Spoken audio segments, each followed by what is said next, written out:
Soy Elvis Presley, y te doy la bienvenida a Historias para Dormir.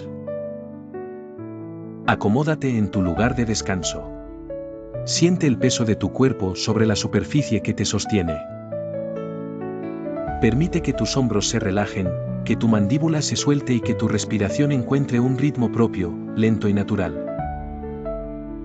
No tienes que hacer nada, solo estar aquí y escuchar. El mundo exterior, con sus ruidos y sus prisas, puede esperar. Aquí, en este espacio, solo existe la calma y el suave murmullo de un relato. Esta noche, no viajaremos a un reino de fantasía medieval ni a una galaxia lejana. Nuestro destino es un palacio muy real, un santuario de música y terciopelo construido en el corazón de Memphis, Tennessee. Un lugar llamado Graceland. Pero esta no es la historia de un palacio, sino la de su rey.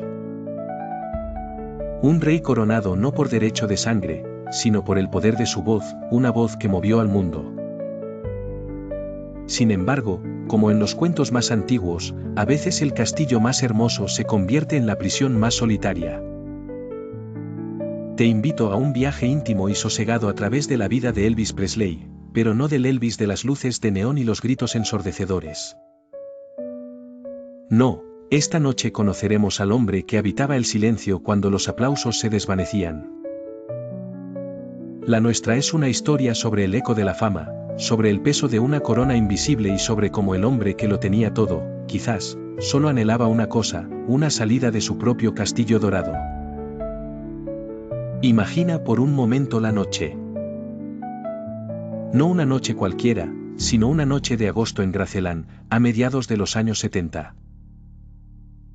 El aire de Tennessee es denso, pegajoso por el calor del verano, y huele a hierba recién cortada y a las magnolias que florecen en el jardín. Dentro de la mansión, el silencio es casi absoluto, roto únicamente por el zumbido constante y grave del aire acondicionado, una bestia mecánica que respira para mantener el frío palaciego. Las luces del mundo exterior, las de los coches que pasan por la avenida que lleva su nombre, no penetran las gruesas cortinas de terciopelo.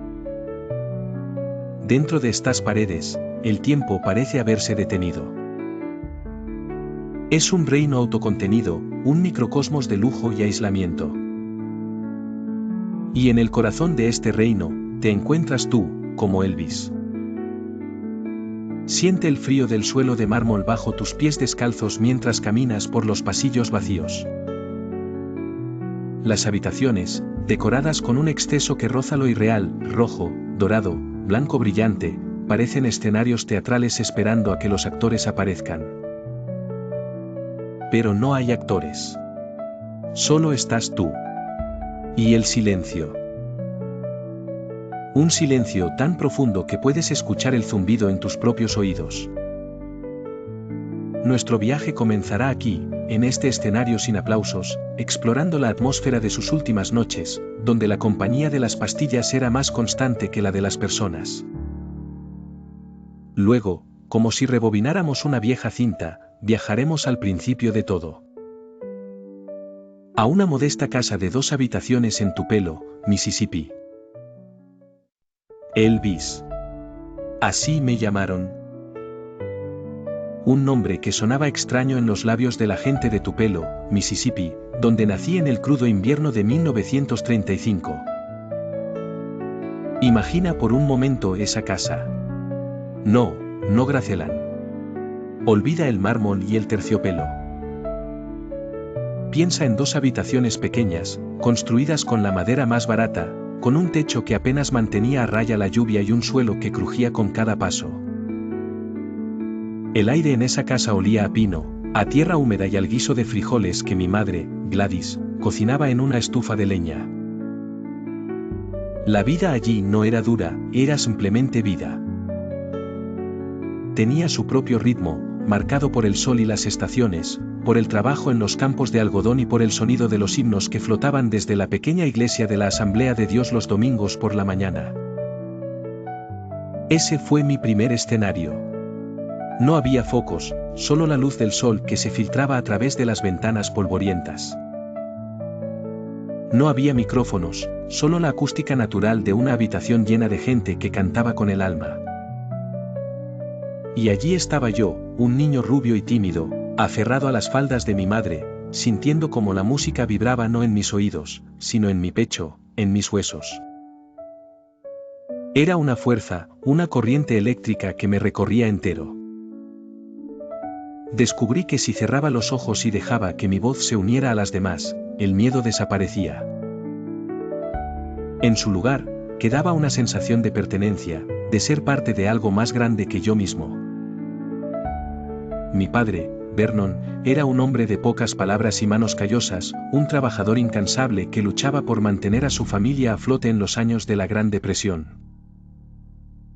La pobreza no era una vergüenza, era una condición compartida, una manta que cubría a casi todos los que conocíamos. Pero mi madre, ella tenía una luz diferente en los ojos. Veía algo en mí, una chispa que, según decía, podía incendiar el mundo. Fue ella quien, con el dinero que había ahorrado durante meses, me compró mi primera guitarra en una ferretería local. Yo quería un rifle, como los otros chicos, pero ella insistió. Con una guitarra, me dijo su voz suave y cálida como una manta, puedes contar historias, puedes hacer que la gente sienta. Un rifle solo trae silencio. Esa guitarra se convirtió en mi confidente, mi única amiga en los años en que nos mudamos a Memphis. La adolescencia es un lugar extraño, y yo era un extraño dentro de ella. Tímido, con un peinado raro y una forma de vestir que no encajaba ni con los chicos blancos ni con los negros. Pasaba horas en mi habitación, con la puerta cerrada, tratando de imitar los sonidos que escuchaba en la radio, el country de Hank Williams, el blues de B.B. King que se escapaba de los bares de Wall Street, el gospel que seguía siendo mi refugio. Eran mundos distintos, separados por barreras invisibles de raza y clase. Pero en mi guitarra, en mi voz, esas barreras se disolvían. El blues profundo y melancólico se mezclaba con la honestidad del country y la pasión del gospel. No lo hacía a propósito. No era un plan. Era simplemente el sonido de mi soledad, el eco de mi anhelo por conectar con algo, con alguien. Luego llegó Sun Records. Un pequeño estudio en Union Avenue, propiedad de un hombre llamado Sam Phillips. Entré allí un verano, con el corazón en la garganta, con la excusa de grabar un disco para el cumpleaños de mi madre. Pagué mis $4 y canté. Sam vio algo, no en esa primera grabación, sino en la energía nerviosa que desprendía. Elvis. Ese nombre, que una vez fue un grito de liberación para millones, se convirtió en la palabra final de un capítulo. El mío. Para entender el final, no debes imaginar un clímax operístico, una gran explosión de luz y sonido. Debes imaginar lo contrario. La quietud. El lento apagarse de una vela, en una habitación sin corrientes de aire. La fecha era el 16 de agosto de 1977. Un día que comenzó con la mundanidad de cualquier otro. Había una visita al dentista en las primeras horas de la madrugada, un ritual extraño pero necesario para alguien cuyo horario estaba invertido, viviendo de noche y durmiendo de día. Había planes. Siempre había planes. Una nueva gira estaba a punto de comenzar, los trajes con incrustaciones de joyas estaban listos, las maletas casi hechas. El mundo exterior esperaba, como siempre, la próxima aparición del rey. Dentro de Graceland, sin embargo, el tiempo seguía su propio curso, lento y aislado. En las horas previas al amanecer, toqué un par de canciones en el piano del salón, mi voz llenando el silencio de la casa.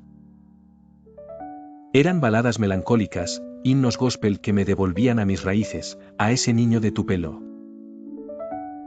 Era una forma de anclaje, un recordatorio de quién era yo antes de que el mundo decidiera por mí. Y entonces, en la sofocante calma de esa tarde de agosto, el telón cayó. No con un estruendo, como en mis conciertos, sino en un silencio absoluto y desconcertante. El misterio no reside tanto en el cómo, sino en el por qué y en la abrumadora sencillez de la escena final. Mi cuerpo, el motor que había impulsado una revolución cultural, fue encontrado sin vida. Y el lugar, irónicamente, fue el espacio más privado de mi santuario, el baño de mi suite personal en el piso de arriba. Ese piso era mi refugio, una zona prohibida para casi todo el mundo, el único lugar en la tierra donde no tenía que ser Elvis Presley. Era solo yo. Y fue allí, en la soledad de ese pequeño cuarto revestido de mármol y oro, donde mi viaje terrenal concluyó. Imagina la escena, no a través de los ojos del forense, sino a través del silencio que la envolvió. El aire frío, la luz artificial, el eco de un cuerpo que colapsa. El descubrimiento fue un momento de puro shock, un grito ahogado que rasgó el velo de normalidad de la mansión. La noticia se filtró lentamente al principio, como un rumor increíble, y luego como una inundación que arrasó el mundo. El rey había muerto. Las versiones sobre esa muerte se convirtieron en parte de mi leyenda. La narrativa oficial, la que se comunicó a una prensa y a un público incrédulos, fue simple y limpia: arritmia cardíaca. Un fallo en el músculo que había simbolizado el amor y la pasión para tantos. Dijeron que mi corazón, simplemente, se detuvo. En un sentido poético, quizás era cierto. Un corazón que había sentido tanto, que había absorbido la adoración de millones y la soledad de uno, finalmente se había agotado. Soy Elvis Presley. El escenario más importante de mi vida no tenía luces cegadoras ni miles de espectadores. Era silencioso, oscuro, y la función se representaba cada noche en la soledad de mis habitaciones en Graceland. Este es el escenario sin aplausos, el acto final que nadie pagaba por ver. Imagina que eres tú. El sol se ha puesto para el resto del mundo, pero tu día, o más bien tu noche, apenas comienza. Te despiertas en la tarde, cuando la luz que se filtra por los bordes de las pesadas cortinas de terciopelo tiene un tono anaranjado y melancólico. La casa está en silencio, pero es un silencio vivo. Sabes que abajo, el personal se mueve con un cuidado casi reverencial, preparando la comida, esperando tus órdenes, manteniendo el reino en funcionamiento. Pero su mundo y el tuyo rara vez se tocan. Vives en una burbuja de tiempo invertido, un desfase constante con el ritmo natural de la vida. Te levantas y el aire acondicionado te recibe con su abrazo frío y constante. Es el único sonido fiel, el único compañero que nunca duerme. Caminas por los pasillos de la planta de arriba, ese santuario privado. El suelo está cubierto por una alfombra tan gruesa que tus pasos no hacen ruido. Eres un fantasma en tu propia casa. La noche comienza. Para ti, no significa salir, mezclarse, vivir. Significa lo contrario. Significa el repliegue. Los amigos, la llamada Memphis Mafia, están ahí, abajo. Juegan al billar, ven la televisión, ríen. Pero tú a menudo permaneces arriba, en tu órbita solitaria. A veces bajas, buscas la distracción en una conversación superficial, en un juego, en alquilar una sala de cine o un parque de atracciones entero para unas horas de diversión forzada. Pero incluso rodeado de ellos, de las personas que has elegido para poblar tu mundo, la soledad es un manto pesado. Cada conversación está mediada por quién eres. No eres un amigo más, eres el jefe, el proveedor, el rey. Sus vidas giran en torno a la tuya, pero tú no puedes entrar en las suyas. No puedes hablar de problemas mundanos, no puedes quejarte del precio de la leche o de un mal día en el trabajo. Tu trabajo es ser Elvis, y ese trabajo no tiene horario de cierre. El lujo que te rodea, la famosa Jungle Room con su cascada artificial, los televisores por todas partes, los coches en el garaje, son solo atrezo. Decorado para un escenario en el que el actor principal se siente cada vez más aislado. Y entonces, llega el momento del ritual. El verdadero centro de tu noche. No es un ritual de música o de celebración, sino de control. O más bien, de la ilusión de control. Sobre una bandeja de plata, o quizás una simple mesita de noche, reposan pequeños frascos. Dentro de ellos, las pastillas. Pequeños soldados de colores, cada uno con una misión específica. Unos para adormecer el dolor físico, ese dolor sordo en la espalda y las caderas, recuerdo de miles de movimientos enérgicos sobre el escenario. Otros, para calmar la ansiedad, ese zumbido interno que nunca cesa, el miedo a no estar a la altura, el peso de las expectativas. Y los más importantes, los más anhelados, los que prometen el sueño. El sueño es un paraíso perdido, un estado de gracia al que ya no puedes acceder de forma natural. Tu mente es un carrusel que nunca se detiene, reproduciendo fragmentos de canciones, rostros de la multitud, decisiones pasadas, miedos futuros. Así que buscas la llave química que pueda apagarlo. Sostienes una de esas pequeñas cápsulas en la palma de tu mano. Es lisa, fría, inerte. Parece tan inofensiva. Con un vaso de agua, la tragas. Y esperas. Elvis. Ese nombre se convirtió en la llave de un reino. Un reino que construí en el número 3764 del bulevar que ahora lleva mi nombre. Graceland. Compré esa mansión blanca con columnas neoclásicas para mi madre, Gladys. Era el cumplimiento de una promesa silenciosa que le había hecho a aquel niño de Tupelo que creció en una casa de 2 habitaciones, la promesa de que un día, tendría un hogar tan grande y seguro que ninguna tormenta, ni de lluvia ni de vida, podría volver a tocarla. Al principio, eso fue Graceland, un santuario. Un refugio del torbellino en que se había convertido mi existencia. Sus paredes blancas y sus extensos terrenos eran una fortaleza contra la histeria, un lugar donde podía volver a ser simplemente el hijo de Vernon y Gladys. Recuerdo el orgullo en los ojos de mi madre al pasear por sus salones. Para ella, cada habitación espaciosa, cada mueble nuevo, era la prueba tangible de que su hijo lo había logrado, de que la pobreza y la incertidumbre habían quedado atrás para siempre. Pero con el tiempo, la naturaleza de la fortaleza cambió. Lo que se construye para proteger, también puede servir para aislar. Y Graceland, mi amado refugio, se convirtió lentamente en la prisión más lujosa del mundo. Los muros no eran de piedra fría, sino de terciopelo y oro. Las rejas no eran de hierro oxidado, sino las famosas notas musicales de la verja principal, una obra de arte que se convirtió en el símbolo de mi encierro. Detrás de esa verja, el mundo exterior existía, pero de una forma extraña y distorsionada.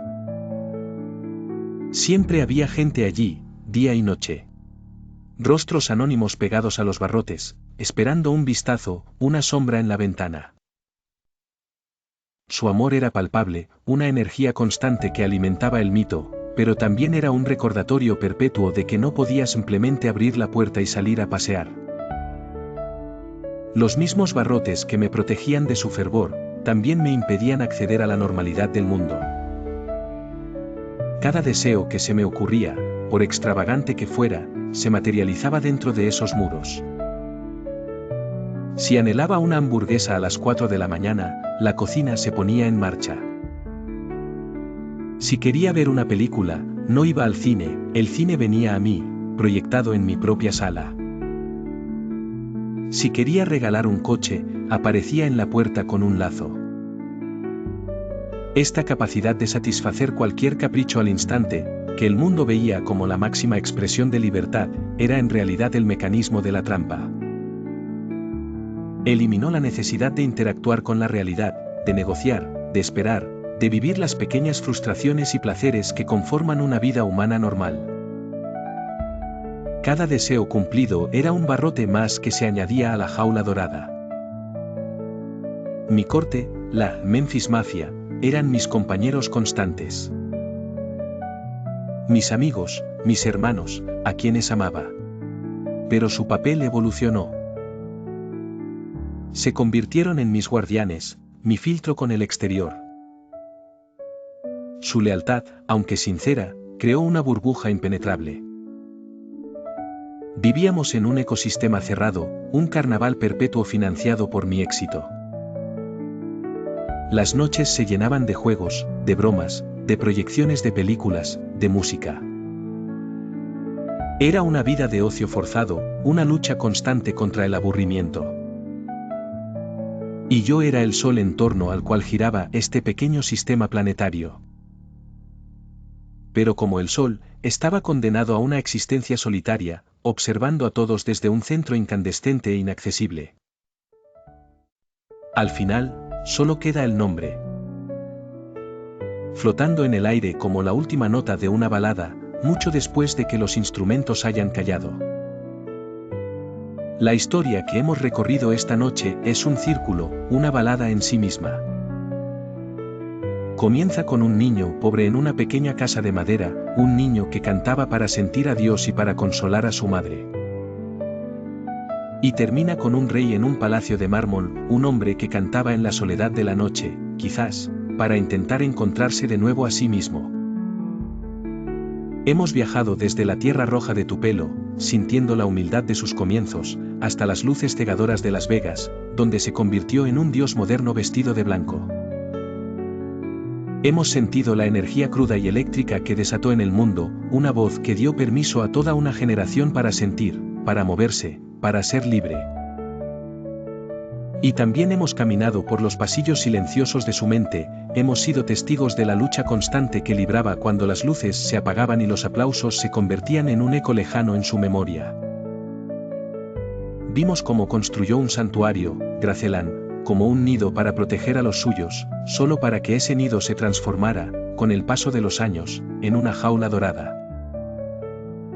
Exploramos el lujo que lo rodeaba, cada objeto un símbolo de un éxito inimaginable, pero también un ladrillo más en el muro que lo separaba de la vida real. Nos asomamos con respeto al misterio de su final, no para encontrar culpas ni respuestas sencillas, sino para comprender la inmensa fragilidad humana que se ocultaba tras la fachada de poder y control. La suya no es solo la historia de una estrella del pop. Es un mito moderno sobre la fama y la soledad. La paradoja de un hombre cuya mayor habilidad era conectar con los corazones de millones de extraños, pero que luchaba por encontrar una conexión pacífica consigo mismo. Su tragedia, si así queremos llamarla, no fue el cliché del rock and roll del exceso, sino algo mucho más silencioso y profundo, la del hombre que conquistó el mundo, y en el proceso, perdió la libertad de caminar por él. Y ahora, muy suavemente, deja que esta historia se desvanezca. Permite que las imágenes de Gracelán, de Las Vegas, de tu pelo, se disuelvan como el azúcar en el agua. La balada de Elvis ha terminado. Su lucha por encontrar la paz, por silenciar el ruido, ha concluido. Pero la tuya, aquí y ahora, puede ser ganada con una facilidad que él nunca conoció. Él buscaba el silencio en un mundo que le gritaba constantemente. Tú, ahora, puedes simplemente aceptarlo. Siente el silencio que te rodea. No es un silencio vacío y solitario como el suyo. Es un silencio lleno de paz, un espacio seguro para tu descanso. Su castillo se convirtió en una prisión. Pero tu cama, tu habitación, es un verdadero santuario. Siente la seguridad a tu alrededor. El peso reconfortante de la manta sobre ti. La suavidad de la almohada bajo tu cabeza. Aquí no hay nada que demostrar, nadie a quien impresionar. Aquí, puedes ser simplemente tú. Por favor dame tu like, y suscríbete, que descanses.